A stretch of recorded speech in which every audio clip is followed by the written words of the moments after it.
नमस्कार दोस्तों। ईरान पर अमेरिका और इजराइल के हमलों के बाद पूरा मिडिल ईस्ट सुलग रहा है।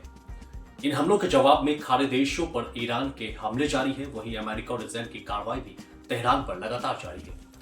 बीते दिनों ईरानी ड्रोन्स और मिसाइल हमलों में खाड़ी देशों में कई मौतें हुई हैं और हालात बिगड़ चुके हैं।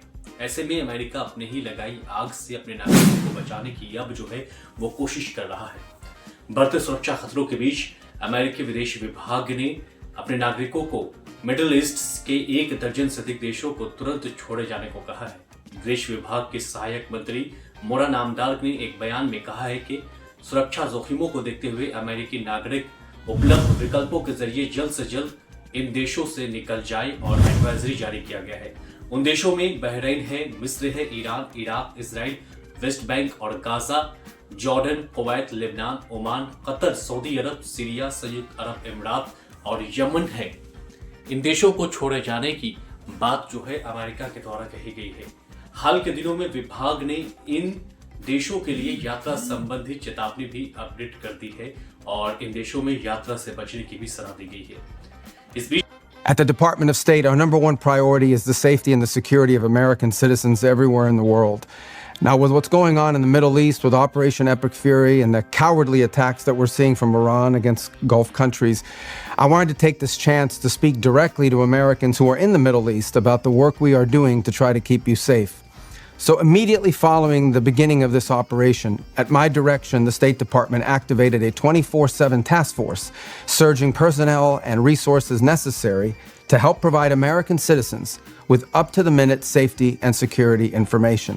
Now, in order to receive these updates from the nearest U.S. embassy or consulate, you have to register with the Smart Traveler Enrollment Program. You have to register with STEP, and here's where you do it. You go to step.state.gov. That's step.state.gov and register so we can reach you.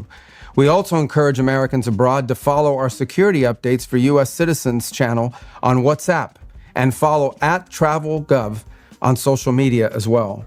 The latest alerts are also available on travel.state.gov. That's our website, travel.state.gov. Finally, Americans in the Middle East, you can reach the Department of State 24 hours a day, 7 days a week at the following phone number: 1-202-501-4444.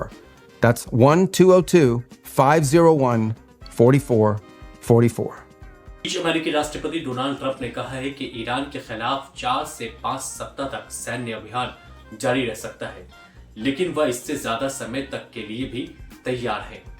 उन्होंने white house में एक कार्यक्रम के दौरान ये बातें कही है। ईरान के सर्वोच्च नेता अयतुल्ला अली खमेनी के मार दिए जाने के बाद किसी भी स्पष्ट योजना का न होना इस बात का संकेत है कि यह जंग जो है अब लंबे समय तक जारी रह सकता है और इसके परिणाम जो है वो व्यापक हो सकते हैं। साथ ही अमेरिका का अपने नागरिकों को लेकर के एडवाइजरी जारी करने का साफ संदेश है कि स्थिति बिगड़ने की गंभीर अंदेशा है और इसी को लेकर के एहतियात बरतते हुए ये एडवाइजरी जारी कर दी गई है। अब देखने वाली बात ये होगी कि आने वाले दिनों में वक्त और हालात किस तरह से बदलते हैं और क्या सब कुछ सामान्य हो पाता है या फिर स्थिति और भी गंभीर देखने को मिलेगी। ये देखना दिलचस्प होगा।